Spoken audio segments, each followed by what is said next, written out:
Hello and welcome to step up academy. मेरा नाम है आदर्श तिवारी और हम इस वीडियो सीरीज में क्या कर रहे हैं तो आप लोगों को मालूम है कि हम क्लास 12 मैथमेटिक्स के पूरे कोर्स को बहुत ही अच्छे तरीके से यहां पर सॉल्व कर रहे हैं, जहां पर हम सबसे पहले सारे कॉन्सेप्ट्स को समझते हैं, देन उससे रिलेटेड एनसीईआरटी के एक्सरसाइज सॉल्व करते हैं, देन उससे रिलेटेड सारे क्वेश्चन जो होते हैं R D. Sharma and R S. Agarwal के उनको सॉल्व करते हैं। मतलब ऐसी जो भी रिफ्लेक्शन, जो भी most expected and important question होते हैं उनको हम सॉल्व करते हैं।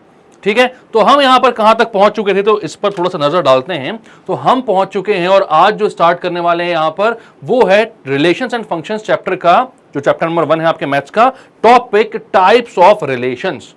तो सबसे पहले तो फोटो देखो मेरी कैसी लग रही है, बताओ कमेंट सेक्शन पे। बढ़िया लग रहा हूं कि नहीं? अच्छा ना पोज, ठीक है। तो टाइप्स ऑफ रिलेशंस आज हम यहां पर समझने वाले हैं। ठीक है, तो बिना टाइम वेस्ट किए स्टार्ट करते हैं टाइप्स ऑफ रिलेशंस।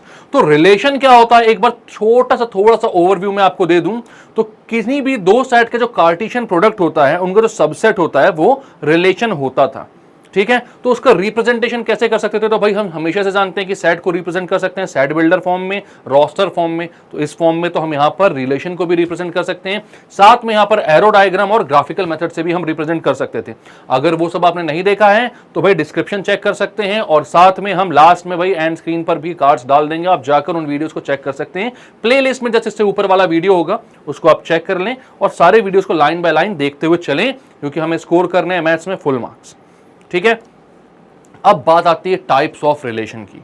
तो भाई कौन कौन से टाइप्स ऑफ रिलेशन होते हैं तो भाई 3 टाइप के रिलेशन यहां पर हमको पढ़ने हैं जो बहुत इंपॉर्टेंट है। और क्योंकि एनसीईआरटी ने आपका जो सिलेबस है वो कम कर दिया है तो जो सारे क्वेश्चंस होते थे वो अब यहीं से उठकर आने वाले हैं।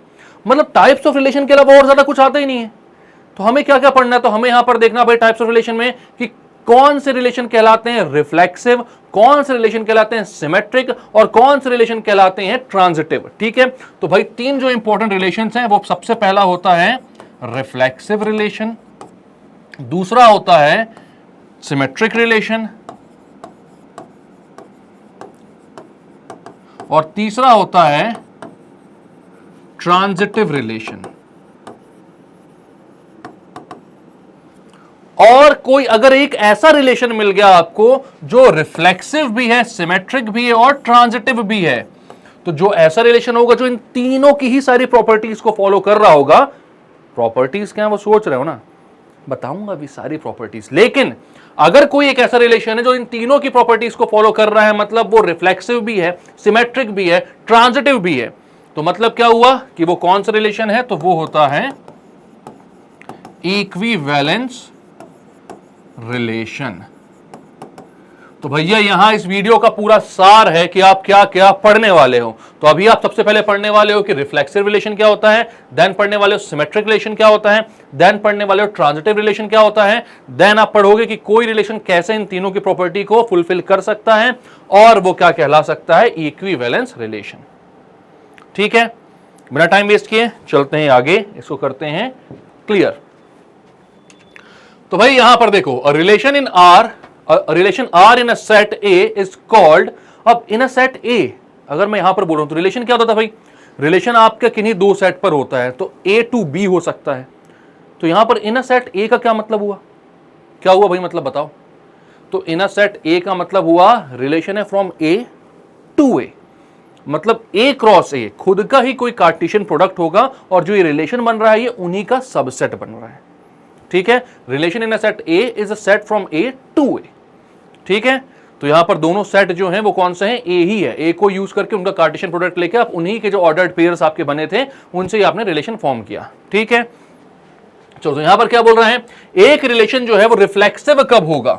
तो एक रिलेशन रिफ्लेक्सिव तब होगा, मैं आपको यहां पर समझाता हूं। तो भाई रिफ्लेक्सिव रिलेशन कब होता है, तो मैंने बोला कि अगर किसी एक रिलेशन में आर में सारे ए कॉमा ए बिलोंग कर रहे हैं आर को। अबे ए कॉमा ए क्या हो गया यार, ए कॉमा ए क्या हो गया, तो इसको थोड़ा सा समझो अच्छे से एग्जांपल लेते हुए। अगर मैं बोलता हूं एक सेट मेरे पास है ए, वो है 1 2 3, और मैं बोलता हूं कार्टेशियन प्रोडक्ट क्या बन सकता है इसका, तो इसका कार्टेशियन प्रोडक्ट क्या बन सकता है भाई, तो यहां पर 1 जो है वो खुद से लिंक होगा, 2 से लिंक होगा और 3 से लिंक होगा। देन 2 एक बार 1 से पेयर बनाएगा, देन 2 2 के साथ पेयर बनाएगा, 2 3 के साथ पेयर बनाएगा, देन 3 जो है वो एक बार 1 के साथ पेयर बनाएगा, देन 2 के साथ पेयर बनाएगा, देन 3 के साथ पेयर बनाएगा। इसका मतलब समझ रहे हो ना? कार्टेशियन प्रोडक्ट मतलब A क्रॉस A आप कर रहे हो, एक और सेट लिख दो अगर A यहां पर सेम टू सेम 1, 2, 3, तो ऑर्डर्ड पेयर कैसे बनते हैं? ये सारे जितने भी पेयर्स बन सकते हैं, पहले आप इस सेट के एलिमेंट लोगे, दूसरे में आप इस सेट के एलिमेंट लोगे, तो एक बनेगा 1, 1, देन 1, 2, देन 1, 3। सिमिलरली जब 2 के साथ आएगा तो 2, 1, देन 2, 2, देन 2, 3। सिमिलरली जब 3 के साथ आएगा तो 3, 1, 3, 2, 3, 3। इन सारे को आपने क्या बोल दिया, जब एक सेट के अंदर डाल दिया इन सारे जो ऑर्डर्ड पेयर है इनको, तो यहां पर ये बन जाता है एक कार्टेशियन प्रोडक्ट। अब ये जो कार्टेशियन प्रोडक्ट है, हमारा जो रिलेशन है R, वो क्या होगा? सबसेट होगा A क्रॉस A का। मतलब कि इन्हीं ऑर्डर्ड पेयर्स में से ही कोई आपने अलग छांट दिए और वो क्या बन गया? वो बन गया आपका वो बन गया आपका रिलेशन। क्या बन गया? रिलेशन बन गया। ठीक है, अब यहां पर आपने बोला R is subset of A cross A, तो अगर मैं एक ऐसा रिलेशन बनाता हूं जहां पर आ रहा है 1, 1, 1, 2, 2, 1, 2, 2 एंड 3, 3। ठीक है, अब यहां पर आप देख रहे हो कि 1, 1 आ रहा है, 2, 2 भी आ रहा है और 3, 3 भी आ रहा है। Means every element is associated to itself. ठीक है, इन दोनों को भी छोड़ दो, इन दोनों को भूल जाओ, आप इन दोनों को भूल जाओगे तो भी कोई दिक्कत नहीं है। ठीक है, 1, 2 और 2, 1 को मत देखो, लेकिन क्या यहां पर हर एक एलिमेंट खुद से एसोसिएटेड है? यहां पर अगर मैं इसका एरो डायग्राम बनाने जाऊंगा तो आप देखोगे भाई ये A है, ये भी A है, A to A हमारा रिलेशन है R। ठीक है, A के एलिमेंट्स कौन कौन से हैं? तो 1, 2, 3 और यहां पर भी 1, 2, 3। क्या भैया हर एक एलिमेंट देखो, यहां पर ऑर्डर्ड पेयर कौन कौन से आ रहे हैं? 1, 1 आ रहा है, 1, 2 आ रहा है, तो 1, 1 और 1, 2 को मैंने एरो डाल दिया। देन 2, 1 आ रहा है, 2, 2 आ रहा है, तो 2, 1 आ गया है और 2, 2 आ गया है। देन 3, 3 भी आ रहा है। मतलब कि अगर आप यहां पर ध्यान दो तो 1 का तीर 1 पे जाके लग रहा है, एक बार तो लग रहा है, 2 का तीर भी 2 पे जाके लग रहा है और 3 का तीर भी 3 पर जाकर लग रहा है। यानी कि हर एक एलिमेंट जो है वो क्या है? खुद से एसोसिएटेड है। ठीक है, मतलब कि अगर किसी रिलेशन में every element is associated to itself, every element is associated to itself, then it is a reflexive relation। ठीक है, कौन सा रिलेशन होगा? रिफ्लेक्सिव रिलेशन होगा। when every element is associated to itself, then the relation is called reflexive relation.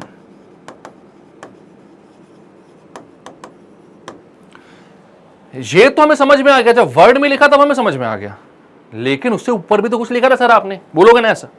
बोलोगे तो देखो यहां पर भाई आर क्या, जब भाई मैंने बोला A, belongs to R for every A belongs to A,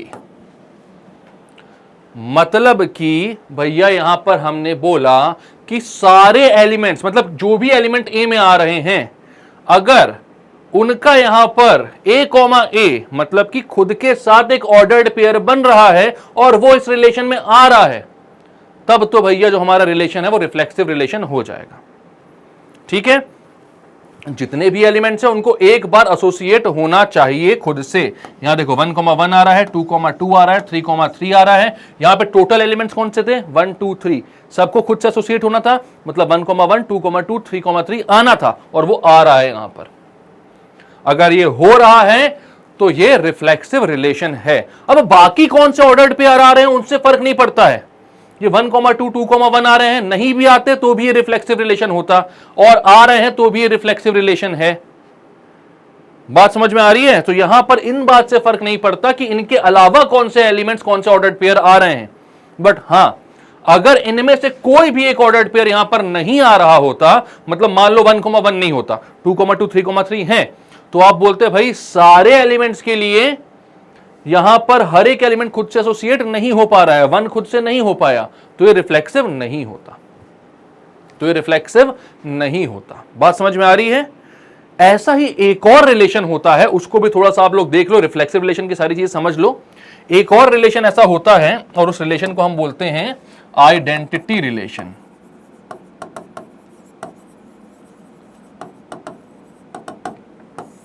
ठीक है, अब आइडेंटिटी रिलेशन और रिफ्लेक्सिव रिलेशन में यह फर्क होता है कि यहां पर आइडेंटिटी रिलेशन में हर एक एलिमेंट को खुद से एसोसिएट होना है और दूसरा कोई ऑर्डर्ड पेयर नहीं आना चाहिए। मतलब मैं अगर बोल रहा हूं कि ए जो है वो 1,2,3 है, 1,2,3 है, तो भाई जो आइडेंटिटी रिलेशन होगा आर, अगर वो आइडेंटिटी रिलेशन हो रहा है तो भाई यहां पर सिर्फ और सिर्फ ये जो डबलेट्स होते हैं ना वही आने चाहिए, इनके अलावा हमें कोई दूसरा ऑर्डर्ड पेयर नहीं चाहिए। जैसे इससे पहले वाले रिलेशन में आपने देखा था कि 1,2 और 2,1 आ गया था, तो अगर 1,2 और 2,1 आ गया तो रिफ्लेक्सिव को इस बात से फर्क नहीं पड़ रहा था, क्योंकि भाई उसको फुलफिल करने के लिए, उसी कंडीशन को फुलफिल करने के लिए 1, 1, 2, 2, 3, 3 वहां पर आ रहे थे। ठीक है, लेकिन आइडेंटिटी में ये बोलता है भाई कि सिर्फ 1, 1, 2, 2 और 3, 3 ही आए, इनके अलावा कोई और एलिमेंट, कोई और ऑर्डर्ड पेयर ना आए। ठीक है, तो भाई यहां पर आप बोलोगे कि हर आइडेंटिटी रिलेशन रिफ्लेक्सिव होता है, हां होता है, but her reflexive relation identity relation होता है तो नहीं होता है। ठीक है, आप बोलोगे every identity relation is reflexive relation, बिल्कुल सही है, बट यहां पर आप बोलोगे every reflexive relation need not be identity relation। ठीक है, हर आइडेंटिटी रिलेशन रिफ्लेक्सिव होता है, हां होता है, लेकिन हर रिफ्लेक्सिव रिलेशन आइडेंटिटी हो यह जरूरी नहीं है। बात समझ में आई? दोनों ही केसेस में हमें चाहिए कि भाई डबलेट आ जाए, डबलेट मतलब कि every element must be associated to itself, but अगर आइडेंटिटी रिलेशन बनाना है तो उसमें दूसरा कोई भी ऑर्डर्ड पेयर नहीं आना चाहिए। रिफ्लेक्सिव में दूसरा कोई ऑर्डर्ड पेयर चल जाएगा, बस इतना क्राइटेरिया फुलफिल कर दो, बाकी आपको जो करना है करो, रिफ्लेक्सिव तुम्हें बन गया, ऐसा उसका बोलना है, ऐसा उसको मानना है भाई का। ठीक है, चलो तो यहां पर देखते हैं ये लोगों ने क्या डेफिनेशन लिखी है। तो उन्होंने लिखा है if a, a belongs to R for every a belongs to A। ठीक है, जो मैंने लिखा था वही लिखा हुआ है कि भाई यहां पर किसी एक सेट A पर हम रिलेशन बना रहे हैं और हर आने वाले एलिमेंट के लिए, इस सेट A में आने वाले हर एक एलिमेंट के लिए a, a मतलब कि every element is associated to itself. अगर ऐसा है तो रिलेशन रिफ्लेक्सिव है, वरना नहीं है। ठीक है, अब क्या लिखा है, सिमेट्रिक रिलेशन कब होगा? रिफ्लेक्सिव आपको क्लियर हो गया, अब आपको सिमेट्रिक देखना। तो सिमेट्रिक क्या होता है? अगर भाई a1, a2 बिलोंग कर रहा है R को और ये इंप्लाई करता है कि भाई a2, a1 भी R को बिलोंग करेगा, तो ये सिमेट्रिक रिलेशन होगा। इसका मतलब समझ में आया आपको? क्या क्या बोल रहा है ये? क्या है भाई a1, a2, a2, a1 क्या है ये? For all a1, a2 belongs to a। ठीक है, यहां पर फॉर ऑल की जगह वो चाहते तो ये भी लगा सकते थे, ये उल्टा ए होता है ना, इसका मतलब फॉर ऑल ही होता है, उल्टा ए का मतलब फॉर ऑल ही होता है। ठीक है, अब इसका मतलब क्या हुआ? इसका मतलब थोड़ा सा समझो। इन्होंने बोला है कि अगर भाई कोई ऑर्डर्ड पेयर है a1, a2 और गलती से वो रिलेशन R में आ गया, अब आ गया है, ठीक है, पर इसको कैसा बनना है? इसको बनना है सिमेट्रिक। अगर इसको सिमेट्रिक बनना है तो भाई अगर ये गलती से भी आया है तो भी इसका जो उल्टा वाला भाई है a2, a1 करण का अर्जुन, ठीक है, अगर a1, a2 आ रहे हैं और ये इंप्लाई कर रहा है कि भाई a2, a1 भी R में आएगा, ये किसका साइन होता है? ये इंप्लाइज दैट का साइन होता है। क्लास 11th में सेट्स में आपने सारी चीजें पढ़ी होंगी, नहीं पढ़ी हैं तो अभी पढ़ लो। स्टेप अप एकेडमी में सारे के सारे जो वीडियोस हैं वो आ रहे हैं, सब कुछ मिल रहा है आपको। यहां पर क्या बोला कि भैया एक कंडीशन अगर फुलफिल है और ये इंप्लाई कर रही है कि दूसरी वाली कंडीशन भी फुलफिल हो रही है, मतलब A1, A2 आ रहा है और इसका रिवर्स ऑर्डर्ड पेयर, उल्टा वाला ऑर्डर्ड पेयर, ये भी आ रहा है किसी रिलेशन में, तब ये कैसा हो जाएगा? सिमेट्रिक, क्योंकि इसका उल्टा सीधा एक समान हो जाएगा। समझ रहे हो ना बात को? मतलब कि A1, A2 आ रहा है तो इसका उल्टा ऑर्डर्ड पेयर भी आ रहा है। जैसे कि मैं बोलता हूं यहां पर वही जो अपन ने रिलेशन बनाया था, यहां पर बना कर देखता हूं मैं एक बार। A को मैं बोल रहा हूं 1, 2, 3, ठीक है, तो A क्रॉस A कितना हो जाएगा? यहां पर मैं बोलता हूं 1, यार A क्रॉस A में मत जाओ, आप सिर्फ R पे जाते हो, R है A में, और R को मैं बोल रहा हूं कि यहां पर क्या आ रहा है आपके पास? ये आ रहा है 1, 2, 2, 3 और 2, 1 और 3, 2। अब अगर मैं आपसे पूछूं कि R जो है, R जो रिलेशन है वो सिमेट्रिक होगा कि नहीं, सिमेट्रिक की बात कर रहे हैं अपन, ठीक है, तो सिमेट्रिक होने के लिए मैंने क्या बोला था कि अगर A1, A2 बिलोंग करता है R को, then this should imply that, या दिस मस्ट इंप्लाई दैट, ये बोलना चाहिए कि भैया अगर A1, A2 R को बिलोंग कर रहा है और R रिलेशन को सिमेट्रिक होना है, किसी भी कंडीशन में होना है, बोल दिया उसने कि होना है सिमेट्रिक, तो मतलब क्या है कि A2, A1 जो है वो भी बिलोंग करेगा भैया R को। बात समझ में आ रही है? तो यहां पर अगर आप पहला ऑर्डर्ड पेयर देखो, पहला ऑर्डर्ड पेयर यहां पर ध्यान से देखना, तो ये कौन सा आ रहा है? 1, 2 आ रहा है। आपने क्या बोला? आपने बोला 1, 2 बिलोंग कर रहा है R को।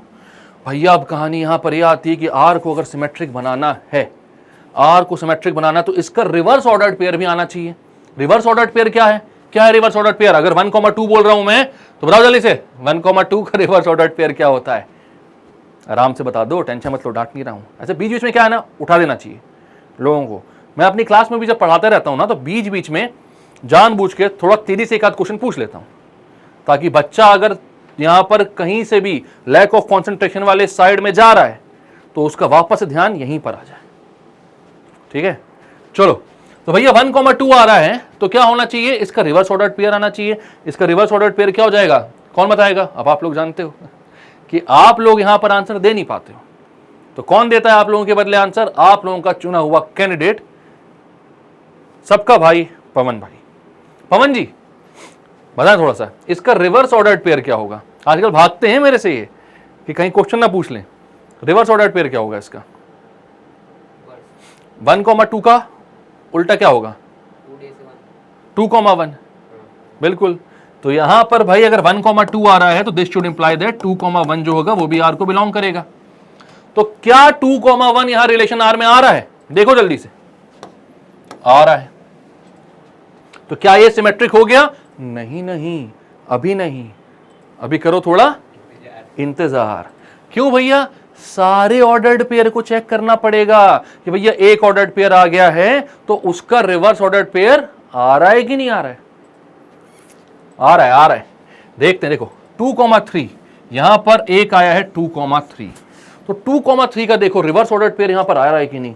भैया बहुत ढूंढना पड़ेगा, इतने सारे लिखे हुए हैं, कहीं दिखा क्या? दिख रहा है, देखने को मिल रहा है, ये रहा 3, 2, 2, 3 का उल्टा 3, 2 आ रहा है क्या? ये भी आ रहा है। अब चेक कर लो, यहां पर आने वाले जितने भी ऑर्डर्ड पेयर हैं सभी का रिवर्स ऑर्डर्ड पेयर आ रहा है। 2, 1 का 1, 2 ऑलरेडी 1, 2 का 2, 1 रिवर्स ही था। 3, 2 का 2, 3 सारे रिवर्स ऑर्डर्ड पेयर आ रहे हैं। मतलब यहां पर आप बोलोगे कि ये वाली कंडीशन जो है ये फुलफिल हो रही है। हर किसी ऑर्डर्ड पेयर का रिवर्स ऑर्डर्ड पेयर भी यहां पर प्रेजेंट है, इसलिए ये एक सिमेट्रिक रिलेशन है। ठीक है, कैसा रिलेशन है? सिमेट्रिक रिलेशन है। तो यहां पर समझ में आया आपको? अगर A1, A2 आ गया है R में और इसको सिमेट्रिक होना है तो इसका reverse order pair A2, A1 भी R में प्रेजेंट होना चाहिए, वरना यह सिमेट्रिक नहीं हो पाएगा। बात क्लियर है? चलो, अब भैया ट्रांजिटिव रिलेशन जिसमें सबसे ज्यादा कंफ्यूजन होती है लोगों को, तो उसका सारा कंफ्यूजन अभी के अभी यहां पर हम सॉल्व कर देंगे। इसके बाद जीवन में कभी कंफ्यूजन नहीं होगी कि ट्रांजिटिव रिलेशन क्या होता है और क्या नहीं होता है। स्टाइल देखी, फॉलो करना, कॉपी करना, बताना बना कि नहीं बना। एक बार यहां पर पॉज करके स्लो मोशन में फिर से देखना कि कैसे यहां पर स्टाइल हुई थी। पवन 4 साल से इसको कॉपी कर रहे हैं, आज तक नहीं कर पाए। चलो तो ट्रांजिटिव रिलेशन में आते हैं हम, ठीक है। अब ट्रांजिटिव रिलेशन में केस क्या है, यहां पर ना हमें जो प्री रिक्वायरमेंट्स होती हैं उन पर बड़ा ध्यान देना होता है। क्या होती हैं, मैंने बोला अगर A1, A2 बिलोंग करता है किसी रिलेशन को, ठीक है, यहां तक तो सही है, कुछ नहीं, और गलती से A2, A1 एंड लिख दूं A2, A3 बिलोंग करता है R को, तो अब केस फंस जाता है। मतलब अकेला A1, A2 आ रहा होता तो हमें फर्क नहीं पड़ता, हमें फर्क नहीं पड़ता, लेकिन यहां पर क्या हुआ, इस ऑर्डर्ड पेयर में लास्ट में आने वाला जो भैया अपना नंबर है या एलिमेंट है जो भी है, वो किसी दूसरे ऑर्डर्ड पेयर का फर्स्ट एलिमेंट बन के यहां पर उभर रहा है। ठीक है, क्या देख रहे हो, ध्यान देना। A1, A2 मतलब कि यहां पर आने वाला जो सेकंड नंबर का लास्ट नंबर का ऑर्डर्ड पेयर है, जो लास्ट में ऑर्डर्ड पेयर आ रहा है, वो किसी दूसरे ऑर्डर्ड पेयर में पहला एलिमेंट है। तब भैया कहानी फंस जाती है। तब बोलता है कि अब अगर ट्रांजिटिव होना है तुमको, अब अगर ट्रांजिटिव होना है तुमको, तो भाई this should imply that A1, A3 जो है वो भी आपके रिलेशन में आ रहा है। A1, A3 belongs to R। बात समझ में आ रही है? क्या बोला मैंने कि अगर A1, A2 आ रहा है और कहीं पर A2, A3 आ रहा है, मतलब ये जहां पे खत्म हो रहा है, दूसरा ऑर्डर पेयर यहां पे शुरू हो रहा है, तो भाई इसका पहला वाला और इसका लास्ट वाला जो है वो भी आपस में पेयर बना लेंगे। बात समझ में आ रही है? तो आपने क्या बोला, अगर A1, A2 आ रहा है और A2, A3 आ रहा है, तो A1, A3 को भी R में बिलोंग करना चाहिए। लेकिन इसके साथ अच्छी बात क्या है पता? इसके साथ अच्छी बात क्या है? इसके साथ अच्छी बात यह है भाई कि अगर A1, A2 आ रहा है और इसके बाद पूरे रिलेशन में कहीं भी A2 ने होशियारी मारकर पहला एलिमेंट नहीं बना है, ठीक है, कोई भी ऐसा ऑर्डर्ड पेयर नहीं आ रहा है जहां पर A2 हमको पहला दिख रहा है, मतलब दूसरी कंडीशन ही फुलफिल नहीं हो रही है। दूसरी नहीं हो रही तो तीसरी पर जाने की जरूरत ही नहीं है। ट्रांजिटिव बोलेगा मेरे को कोई प्रॉब्लम, कोई दिक्कत नहीं है कि यहां पर यह ट्रांजिटिव ना हो पाए, ऐसी कोई प्रॉब्लम नहीं है, ट्रांजिटिव बोल दो इसको। अगर ये दूसरी वाली कंडीशन फुलफिल नहीं हो रही है तो तीसरी को देखने नहीं जाना है और बोल देना है कि ये रिलेशन ट्रांजिटिव है, ठीक है। पर अगर दूसरी कंडीशन फुलफिल हो चुकी है तो फिर तीसरी को देखने जाना है, और जब अगर तीसरी कंडीशन फुलफिल हो तभी वो ट्रांजिटिव हो पाएगा।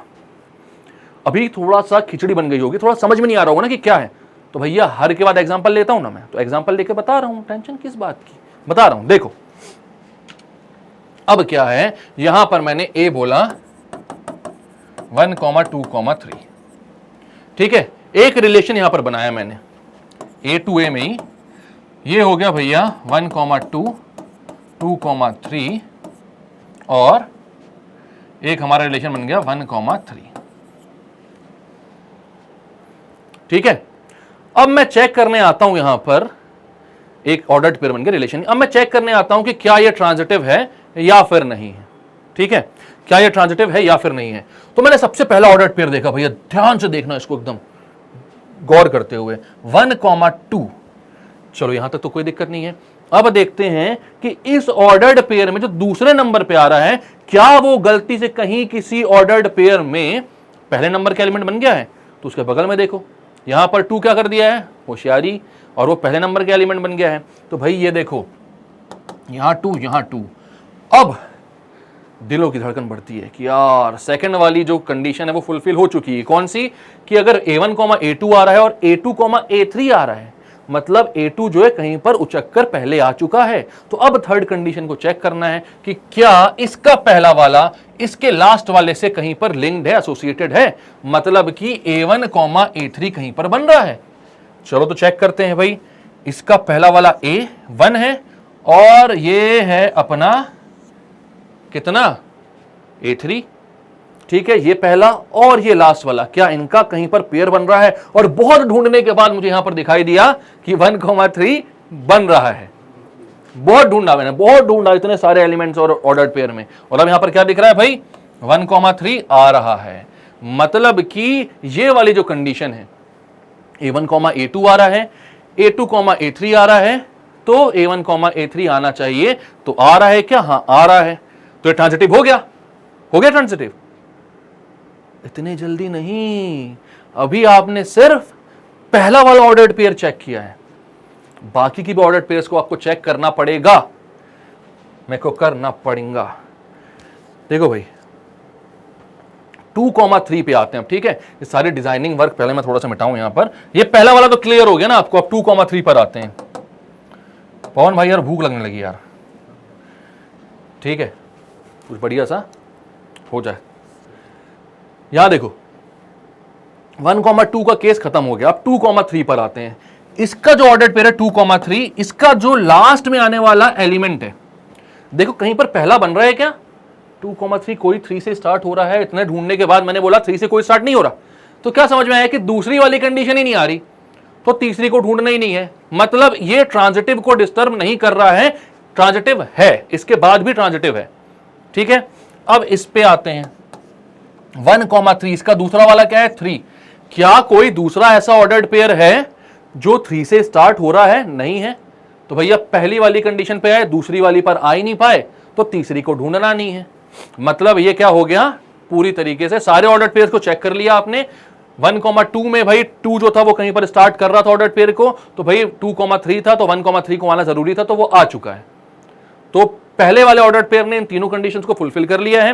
बाकी दोनों ऑर्डर्ड पेयर के लिए दूसरी कंडीशन तक पहुंच ही नहीं पाए, तो तीसरी कंडीशन को फुलफिल करने की जरूरत नहीं है। मतलब आप क्या बोलोगे, जो R1 बोल देता हूं, R1 इज ट्रांजिटिव रिलेशन।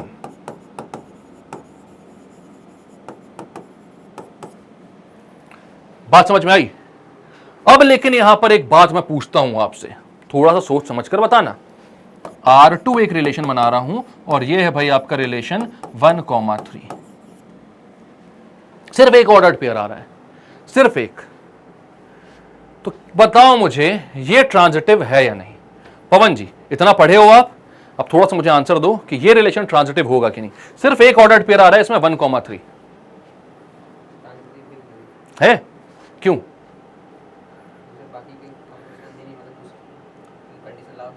क्या बात है यार, लड़का बिल्कुल सही बोल रहा है।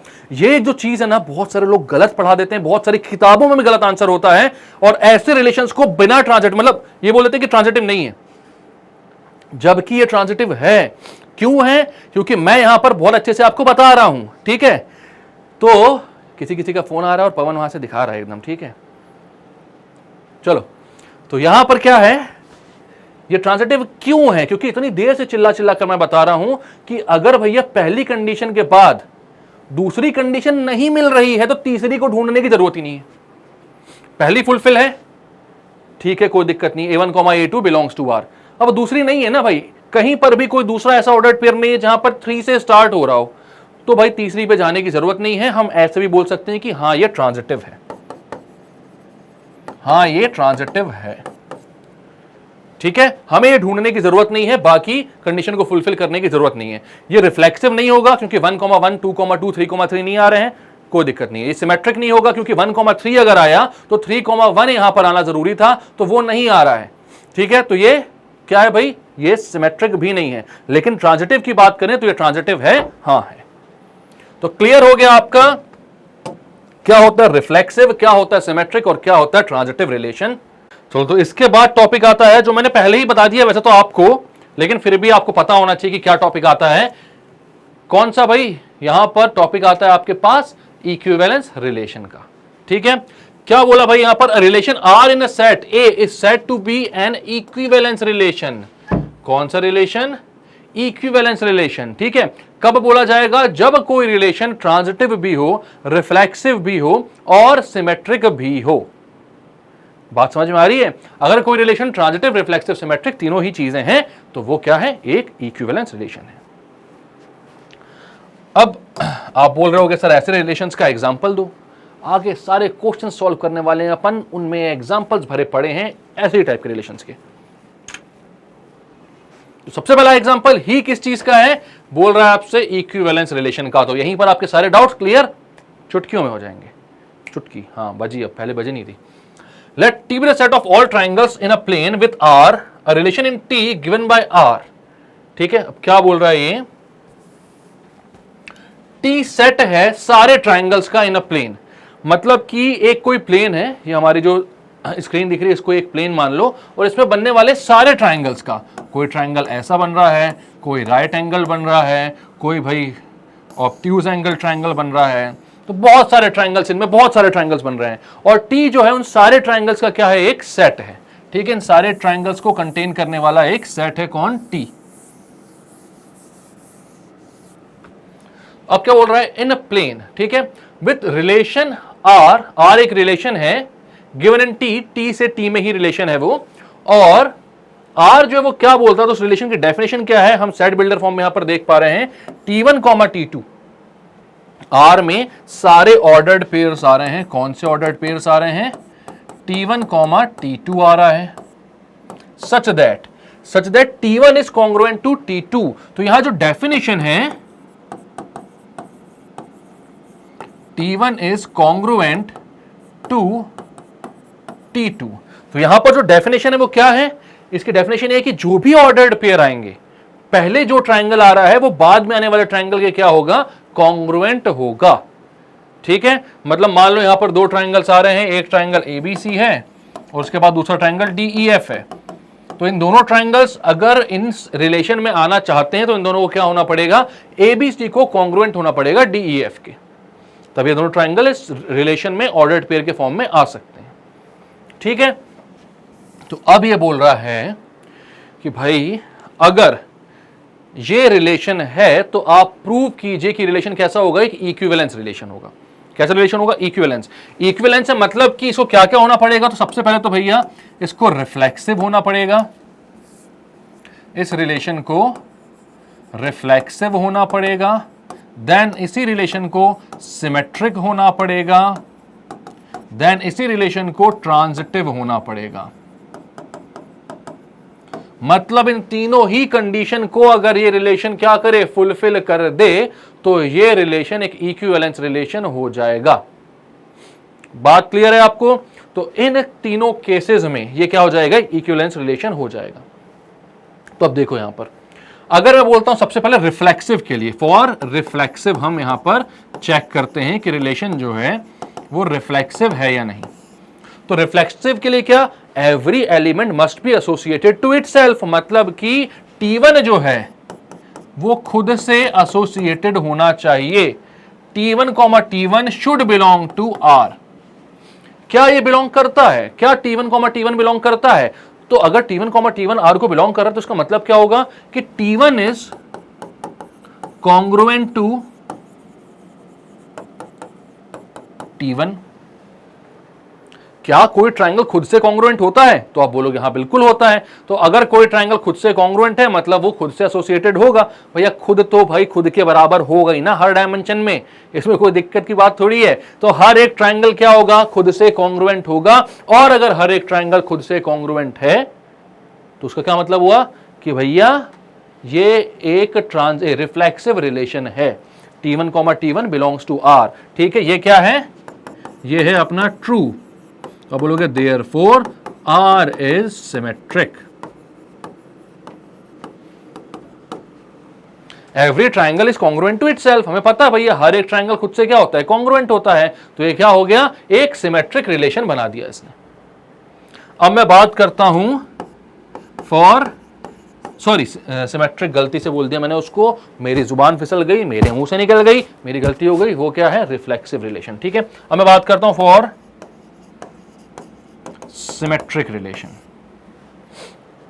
अब जब मैं सिमेट्रिक रिलेशन की बात करने आऊंगा तो क्या बोलोगे आप, अगर T1, T2 जो है वो बिलोंग करता है R को, T1, T2 अगर R को बिलोंग कर रहा है तो दिस शुड इंप्लाई दैट इसका रिवर्स ऑर्डर्ड पेयर जो आएगा वो भी आना चाहिए रिलेशन में। ठीक है, मतलब कि T2, T1 should also belong to R। तो क्या ऐसा होता है, तो भाई यहां पर मैं बोलता हूं T1, T2 का मतलब क्या है, T1 is congruent to T2। अब भैया देखो, अगर मैं बोलूं एबीसी डीईएफ के कॉन्ग्रुएंट है या फिर मैं बोलूं डीईएफ एबीसी के कॉन्ग्रुएंट है, मतलब तो सेम है ना, दोनों एक दूसरे के कॉन्ग्रुएंट है। तो T1 T2 के कॉन्ग्रुएंट हो या फिर T2 T1 के कॉन्ग्रुएंट हो, डिफरेंस नहीं है। तो मतलब कि ये सिमेट्रिक रिलेशन है क्या? हां है।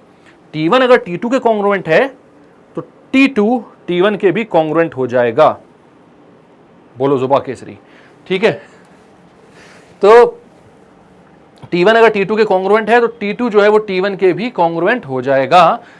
तो आप ये बोलोगे हाँ भैया, अगर T1, T2 R में आ रहा है तो T2, T1 भी R में आएगा। क्लियर है? T1 is congruent to T2, ये इंप्लाई करता है कि T2 is congruent to T1, therefore R is symmetric. तो भाई यहां पर एक बात तो क्लियर हो गई कि R जो है वो रिफ्लेक्सिव भी है और सिमेट्रिक भी है। अब इक्विवेलेंस होने के लिए सिर्फ एक ही हर्डल बचा है और वो हर्डल है कि क्या ये ट्रांजिटिव है। तो ट्रांजिटिव को देखते हैं। अब जल्दी से इसका स्क्रीनशॉट ले लो, आप जल्दी से ले लो स्क्रीनशॉट, या फिर लिख लो, या फिर जो करना है करो, पॉज करके खुद लिख लिया करो तो बेटर रहता है यहां पर। और खुद ना देख देख के मत लिखा करो, एक बार चीजों को देखो उसके बाद नोट्स बनाओ। मतलब मैंने ये जो अपने एक वीडियो बनाया था ना कि कैसे आपको पढ़ना चाहिए, तो वैसा आप पढ़ो। एक बार चीजों को देखो, नोट्स बनाओ, देन आप नोट्स कैसे बना रहे हो बिना देखे बनाना, ठीक है। एक बार देखा उसके बाद खुद से नोट्स बनाए, फिर मैच किया आपने कि परफेक्ट नोट बने हैं कि नहीं, भैया कुछ ऊपर नीचे तो नहीं, कुछ गलत तो नहीं लिख दिया, सही है तो बहुत अच्छी बात है, नहीं है तो फिर से बनाओ। और ऐसे ही करके वो चीज आपको 100% समझ में आ जाएगी, सारी चीजें आपसे बनने लग जाएंगी, ठीक है। अब ट्रांजिटिव रिलेशन पे जाते हैं।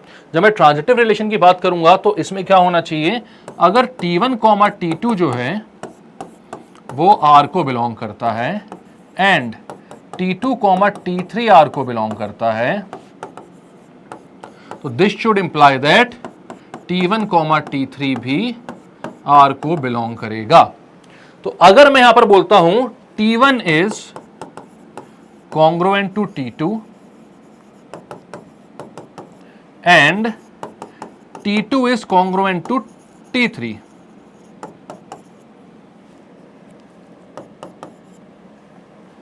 भाई T1 T2 के कॉन्ग्रुएंट है, मतलब हर एक डायमेंशन में इक्वल है, दोनों एक दूसरे के ऊपर सुपर इंपोज किए जा सकते हैं, हर एक डायमेंशन में इक्वल है, ठीक है। ट्राइंगल्स है वो, हाथ नहीं है, बट सारे एंगल सारे साइड्स इक्वल हैं। और T2 T3 के कॉन्ग्रुएंट है, मतलब कि T2 के और T3 के भी सारे साइड्स और सारे एंगल्स इक्वल हैं। तो उसका क्या मतलब हुआ कि T1 और T3 भी कैसे होंगे, कॉन्ग्रुएंट होंगे भाई, ठीक है। तो आप बोलोगे therefore T1 is congruent to T3, therefore आप क्या बोलोगे, it is a transitive relation.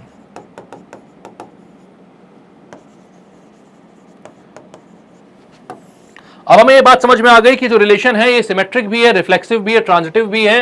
As R is, R ही है ना, कुछ और नाम है, हाँ R है, R is reflexive, symmetric and transitive, therefore R is equivalence। R एक कैसा रिलेशन है, इक्विवेलेंस, क्योंकि ये रिफ्लेक्सिव भी है, ट्रांजिटिव भी और सिमेट्रिक भी है, तीनों ही जो अपने टाइप्स ऑफ रिलेशन होते हैं उनकी सारी कंडीशंस को फुलफिल कर रहा है। देयरफॉर R कैसा है, एक इक्विवेलेंस रिलेशन है। फटाक से नेक्स्ट क्वेश्चन में बढ़ते हैं हम। अब सारी चीजें आई होप आप लोगों को समझ में आ रही होंगी, तो आप सारे क्वेश्चन आप बहुत इजीली कर सकते हो। यहां पर क्या बोल रहा है, let L be the set of all lines in a plane. L जो है वो सेट है सारी लाइंस का, and R be the relation in L defined as R is equals to L1, L2 such that L1 is perpendicular to L2। तो क्या बोल रहे हैं यहां पर, L1 जो है वो परपेंडिकुलर है L2 से। Show that R is symmetric, R को बोल रहा है सिमेट्रिक तो है but neither reflexive nor transitive. R symmetric है, रिफ्लेक्सिव और ट्रांजिटिव नहीं है, तो क्या ये इक्विवेलेंस हो सकता है, नहीं हो सकता, क्योंकि इक्विवेलेंस होना तो तीनों ही कंडीशंस को फुलफिल करना, तीनों ही टाइप के रिलेशन उसको होना चाहिए, ठीक है। एक छोटा सा क्वेश्चन और आया मेरे दिमाग में, इसको पॉज करके पहले कमेंट सेक्शन पर आंसर लिखकर बताना कि क्या एक आइडेंटिटी रिलेशन आपने शुरुआत में पढ़ा है, इसी वीडियो की शुरुआत में मैंने बताया है, देख लेना, अगर आप भूल गए हो तो रिवर्स करके थोड़ा सा देख लेना और बताना क्या एक आइडेंटिटी रिलेशन एक इक्विवेलेंस रिलेशन होता है। हाँ या फिर ना, अगर हाँ तो क्यों और ना तो क्यों, इसका आंसर मुझे देखकर बताओ। ठीक है, क्या एक आइडेंटिटी रिलेशन जो है वो ट्रांजिटिव रिलेशन होता है, सॉरी रिफ्लेक्सिव रिलेशन होता है। ठीक है, show that R is symmetric but neither reflexive nor transitive, तो बोल रहा है कि आर सिमेट्रिक तो है बताना है बट रिफ्लेक्सिव और ट्रांजिटिव नहीं है ये बताना है। तो भैया L1, L2, L1 is perpendicular to L2। अब यहां पर मैं बोल रहा हूं सबसे पहले तो हम देखते हैं भाई क्या ये रिफ्लेक्सिव होता है। रिफ्लेक्सिव के लिए L1, L1 should belong to R, should belongs to मतलब ये लिखा हुआ मैंने पर ऐसा है नहीं, अभी करता है कि नहीं हमें देखना है, समझना है। ठीक है, तो L1, L1 belongs to R मतलब कि L1 is perpendicular to L1। क्या कोई लाइन खुद से परपेंडिकुलर हो सकती है? मतलब मैंने बोला भैया एक लाइन है और एक ऐसी लाइन है जो खुद से परपेंडिकुलर है ऐसा पॉसिबल हो सकता है? नहीं हो सकता ना। कोई भी लाइन घूम के खुद पे परपेंडिकुलर कैसे हो सकती है? नहीं हो सकती ना। तो भाई कोई भी लाइन खुद पे परपेंडिकुलर नहीं हो सकती, तो L1 is perpendicular to L1 एक फॉल्स स्टेटमेंट है। ये स्टेटमेंट कैसा है? फॉल्स, गलत है, therefore it is not reflexive.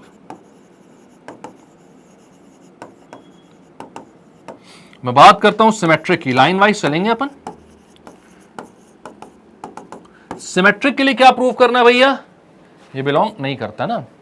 ठीक है, सिमेट्रिक के लिए क्या प्रूव करना है? तो सिमेट्रिक के लिए प्रूव करना है कि if L1, L2 belongs to R then L2, L1 must belongs to R। मतलब कि यहां पर अगर if L1 is perpendicular to L2 this should imply that L2 is perpendicular to L1। तो क्या ऐसा होता है? अगर एक लाइन दूसरे पर परपेंडिकुलर है, यहां पर मैं लाइन खींचता हूं, ये L1 है, ये L2 है, अगर मैं बोलूंगा L1 ने L2 पर 90 डिग्री का एंगल बनाया है, तो भैया L2 ने भी तो L1 पर 90 डिग्री का एंगल बनाया है, L2 भी तो L1 पर परपेंडिकुलर है। दो लाइंस म्यूचुअली परपेंडिकुलर होती हैं, ऐसा कभी नहीं हो सकता कि एक लाइन किसी दूसरे पर परपेंडिकुलर है और दूसरी लाइन पहली वाली पर परपेंडिकुलर नहीं है, पॉसिबल ही नहीं है। दोनों एक दूसरे के साथ 90 डिग्री का एंगल बनाएंगी, मतलब कि दोनों म्यूचुअली परपेंडिकुलर लाइंस होती हैं, यानी कि ये बिल्कुल सही है। आप क्या बोलोगे? Therefore the relation is symmetric. लेकिन किंतु परंतु अगर बात की जाए ट्रांजिटिव रिलेशन की, कौन सी रिलेशन की? ट्रांजिटिव रिलेशन की। तो क्या ये ट्रांजिटिव होगा? ट्रांजिटिव का मतलब क्या कि भैया अगर मैं यहां पर बोलता हूं, यहां पर इसको लिख लो जल्दी से, लिख लो जल्दी से फटाक से, इसको मैं मिटाकर ट्रांजिटिव पर आता हूं। ठीक है, अगर मैं यहां पर बोलता हूं कि भाई L1, L2 बिलोंग करता है R को एंड L2, L3 बिलोंग करता है R को, तो this should imply that L1, L3 belongs to R। मतलब क्या समझ में आ रहा है यहां पर? पवन बेटे एक बात बताओ जल्दी से, हैशटैग पवन। आप लोग कमेंट भी कर दिया करो यहां पर। पवन आपका भाई है ना, भाग रहा है, आंसर बताएगा अभी।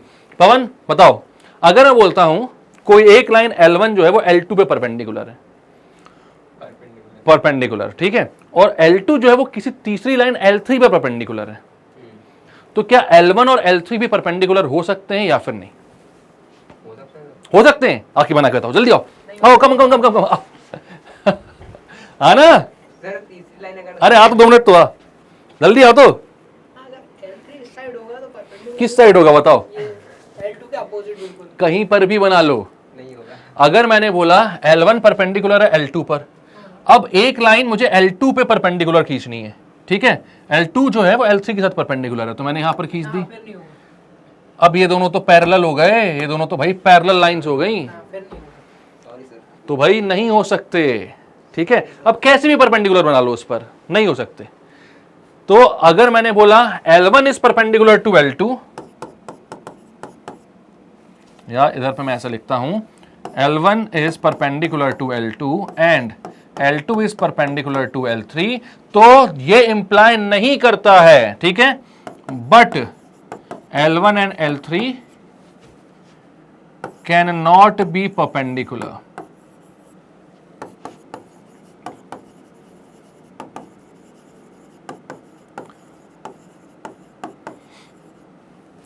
भैया क्योंकि L1 L2 पे परपेंडिकुलर है और L2 L3 पे परपेंडिकुलर है, लेकिन L1 L3 पे परपेंडिकुलर नहीं हुआ, वो तो पैरेलल लाइंस हो गई, दोनों 90 डिग्री का एंगल बना रही है ना।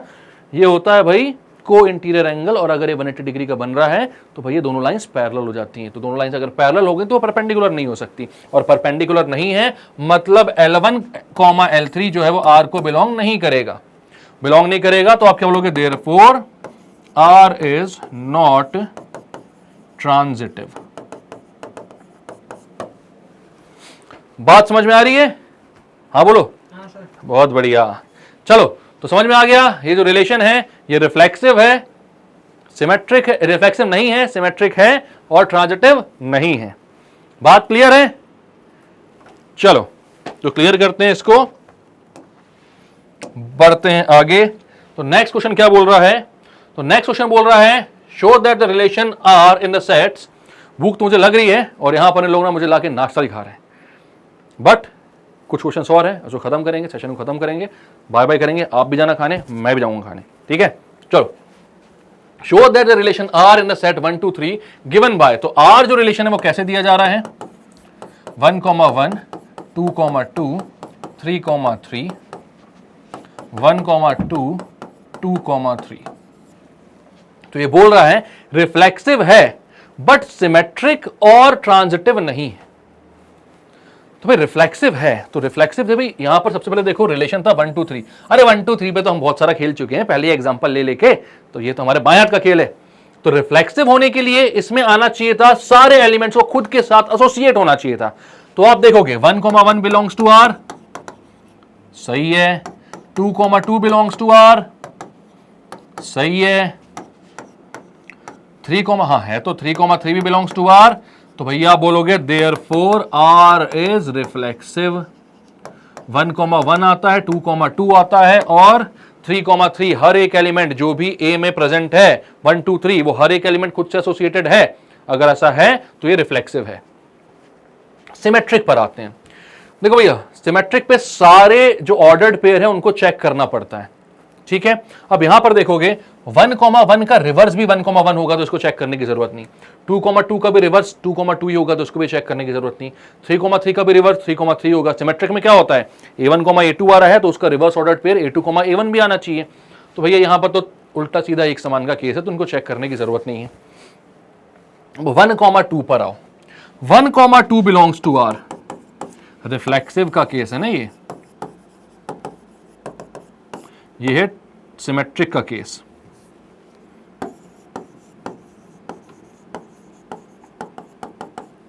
वन कॉमा 2 आर को बिलोंग कर रहा है, ठीक है, बट इसका रिवर्स ऑर्डर्ड पेयर जो है 2, 1 does not belongs to R, therefore it is not symmetric.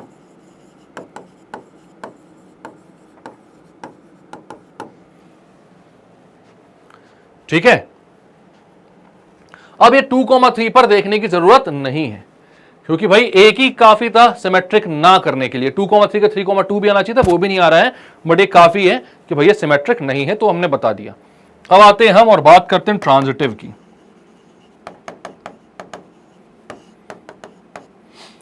तो भाई यहां पर देखो 1, 2 एक ऑर्डर्ड पेयर आ रहा है और ये जहां पर खत्म हो रहा है एक ऑर्डर्ड पेयर है 2, 3 जो 2 से स्टार्ट हो रहा है।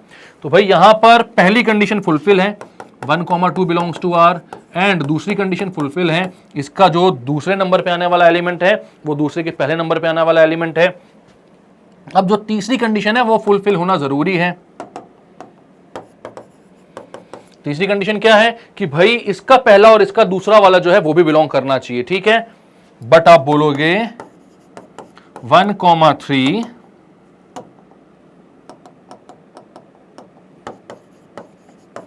मतलब 1, 3 जो है वो आर में आना चाहिए, लेकिन आता हुआ दिख रहा है क्या? नहीं दिख रहा। तो आप क्या बोलोगे? But 1, 3 does not belongs to R, therefore it is not transitive.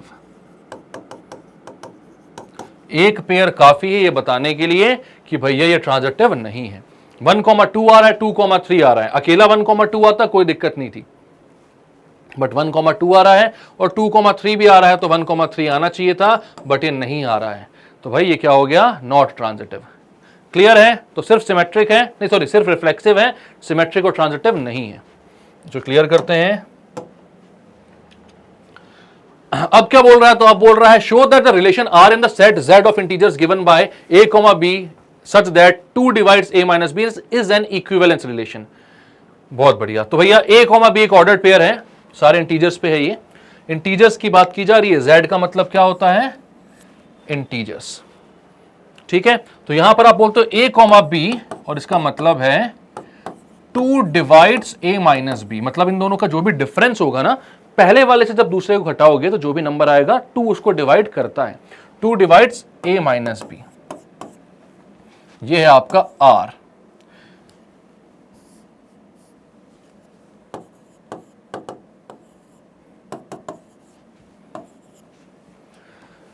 अब इसको इक्विवेलेंस बताना, तो सबसे पहले आपको चेक करना है कि क्या ये रिफ्लेक्सिव रिलेशन है। आई होप आइडेंटिटी रिलेशन कौन सा रिलेशन होता होगा आपने कमेंट सेक्शन पे लिख दिया होगा। ठीक है, क्या ये रिफ्लेक्सिव रिलेशन है? तो रिफ्लेक्सिव रिलेशन जो है, इसको अगर रिफ्लेक्सिव होना है तो भाई a, should belongs to r। तो a, बिलोंग करेगा क्या, मतलब अगर मैं बात करता हूं a माइनस a की, तो वो कितना हो जाएगा, 0। और 2 जो है वो डिवाइड करता है क्या 0 को, तो आप बोलोगे 2 डिवाइड 0। बिल्कुल सही है भाई, 2 इंटू 0 करोगे तो 0 आएगा ना, तो 2 जो है वो 0 को डिवाइड करता है। यहां पर कोई दो राय नहीं होनी चाहिए। आपने बोला देयरफॉर इट इज रिफ्लेक्सिव। कोई सा भी एलिमेंट ले आओ भाई, a की जगह b बोल दो, b माइनस बी करोगे तो भी 0 आएगा, c माइनस सी करोगे तो भी 0 आएगा। 1 आता है अगर एलिमेंट किसी सेट में, तो 1 माइनस 1 करोगे तो भी 0 आएगा, और 2 जो है वो 0 को डिवाइड करता है, इसलिए ये कैसा होगा, रिफ्लेक्सिव रिलेशन होगा। अब मैं बात करता हूं सिमेट्रिक की। अगर मैं सिमेट्रिक की बात करूंगा और बोलूंगा कि भाई a माइनस बी जो है 2 इसको डिवाइड करता है, ठीक है, तो अगर मैं बोलता हूं 2 जो है वो a माइनस बी को डिवाइड करता है, मतलब कि 2 में किसी चीज का मल्टीप्लीकेशन करूंगा तो a माइनस बी आना चाहिए। जैसे फॉर एन एग्जांपल मैं बोलता हूं 2 जो है वो 8 को डिवाइड करता है, तो मैं 2 में 4 मल्टीप्लाई करूंगा तो 8 आएगा। मैं बोलता हूं 2 जो है वो 16 को डिवाइड करता है या फिर 18 को डिवाइड करता है, तो 2 में 9 मल्टीप्लाई करूंगा तो 18 आएगा। तो मतलब अगर 2 किसी भी नंबर को डिवाइड करता है तो 2 में कुछ मल्टीप्लाई करूंगा तो वो नंबर मेरे पास आ जाना चाहिए। तो आपने यहां पर बोला 2 जो है वो a माइनस बी को डिवाइड करता है, ठीक है, 2 divides a minus B. Therefore आप बोलोगे a माइनस बी जो होगा वो 2 इंटू समथिंग k लिख सकता हूं मैं, कोई कांस्टेंट k। ठीक है, अब भाई यहां पर बोल रहे हो आप कि a, b अगर आता है तो दिस शुड इंप्लाई दैट कि b, a भी आएगा। तो भाई यानी कि b माइनस ए जो है उसको भी 2 को डिवाइड करना चाहिए, मतलब b माइनस ए भी 2 का एक मल्टीपल होना चाहिए। तो आपने बोला अगर इसी इक्वेशन में मैं साइन चेंज कर दूं, -1 से मल्टीप्लाई कर दूं, तो ये हो जाएगा b minus A is equals to -2 into K, या मैं बोल सकता हूं b minus A is equals to 2 into minus K. अब इस माइनस के को मैं बोल देता हूं कोई दूसरा कांस्टेंट, भाई माइनस के भी कांस्टेंट है, इस कांस्टेंट को मैंने c बोल दिया, तो आप लिख सकते हो b minus A is equals to 2c। अब 2c यानी कि आप बोल रहे हो 2 इंटू समथिंग के फॉर्म में b माइनस ए में लिख पा रहा हूं, मतलब कि मुझे समझ में आ रहा है कि भाई 2 जो है वो b माइनस ए को भी डिवाइड करता है। 2 अगर b माइनस ए को डिवाइड कर रहा है यानी कि b माइनस ए जो है वो रिलेशन r में आ रहा है। देयरफॉर आपने बोला सिमेट्रिक रिलेशन हो गया। अब लास्ट बचा है एक, रिफ्लेक्सिव हो गया, ट्रांजिटिव हो गया, सॉरी रिफ्लेक्सिव हो गया, सिमेट्रिक हो गया, बचा है ट्रांजिटिव। क्या ये रिलेशन ट्रांजिटिव होगा? तो एक बार हम देखते हैं जल्दी से कि भाई रिलेशन ट्रांजिटिव होगा कि नहीं। आपने बोला अगर ट्रांजिटिव होना है तो भाई a, b को r में आना है, और अगर b, c r में आ जाता है तो दिस शुड इंप्लाई दैट कि a, c भी r में आएगा। a, b r में आ रहा है, इसको ये जहां पे खत्म हो रहा है वो यहां से शुरू हो रहा है जो दूसरा वाला, तो भाई a, c जो है इसका पहला और इसके लास्ट वाले को भी आर में आना चाहिए।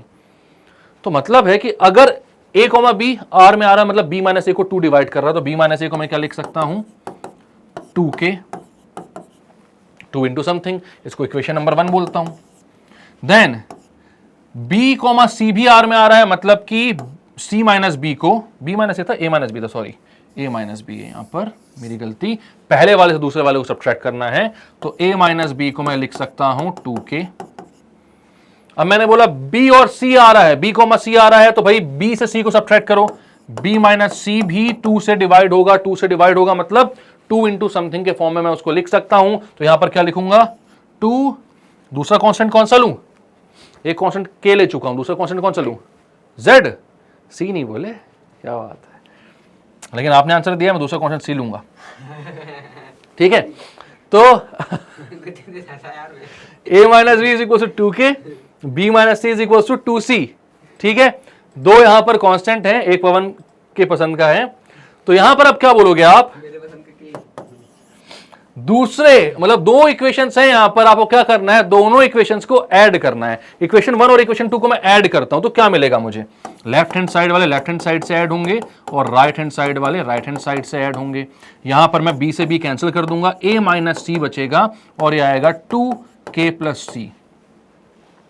अब k प्लस सी भी एक कांस्टेंट होगा, कांस्टेंट में कांस्टेंट ऐड करोगे तो एक कांस्टेंट ही आएगा। इस कांस्टेंट को मैं क्या बोल सकता हूं, कोई भी एक कांस्टेंट ले लो, क्योंकि एक्स वाई जेड मैं इसलिए नहीं लेता, एक्चुअल बात यह है क्योंकि वो वेरिएबल्स के लिए यूज होते हैं, ठीक है। मैं इनको बोल देता हूं, ए और सी यहां पर यूज्ड है, मैं इसको पी बोल देता हूं, ठीक है। तो a माइनस सी जो है वो कितना हो गया, 2p के इक्वल, यानी आपको यहां पर पता चल गया कि भाई a माइनस सी भी 2 से डिवाइड हो रहा है, 2 में किसी का मैं मल्टीप्लीकेशन करूंगा तो a माइनस सी तक पहुंच सकता हूं, यानी तीसरी वाली कंडीशन भी फुलफिल हो गई। a कॉमा बी आ रहा था क्योंकि a minus B is equal to 2k है, b कॉमा सी आ रहा था क्योंकि b minus C equal to 2c है। ये दोनों तो हमने लेकर चला था कि अगर a कॉमा बी और b कॉमा सी आ रहा है तो a कॉमा सी भी आना चाहिए, तो वो आ रहा है कि वो हमने देख लिया, हाँ वो आ रहा है। 2 में p का मल्टीप्लीकेशन करूंगा तो a माइनस सी आ जाएगा।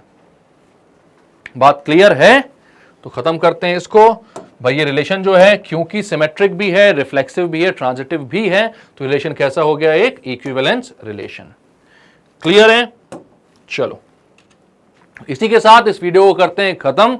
और आपको मालूम है कि स्टेप अप एकेडमी में सारे ही जो सब्जेक्ट्स हैं, सारे जो क्लासेस हैं, उनकी पढ़ाई होती है। 7 to 12 हम सब कुछ पढ़ा रहे हैं, सब कुछ फ्री ऑफ कॉस्ट आपको मिल रहा है यूट्यूब पर। तो अपने सारे फ्रेंड्स एंड रिलेटिव को यहां पर जोड़ दीजिए, शेयर कीजिए हमारे चैनल को, वीडियोस को लाइक कीजिए, हमारे वीडियोस को सब्सक्राइब कीजिए हमारे चैनल को। और थैंक यू आपको जुड़ने के लिए हमारे साथ और इस पूरे वीडियो को देखने के लिए। मिलेंगे नेक्स्ट वीडियो में जहां पर इसकी एक्सरसाइज को मैं सॉल्व कराऊंगा एनसीईआरटी की। तब तक के लिए bye bye, keep studying and take care.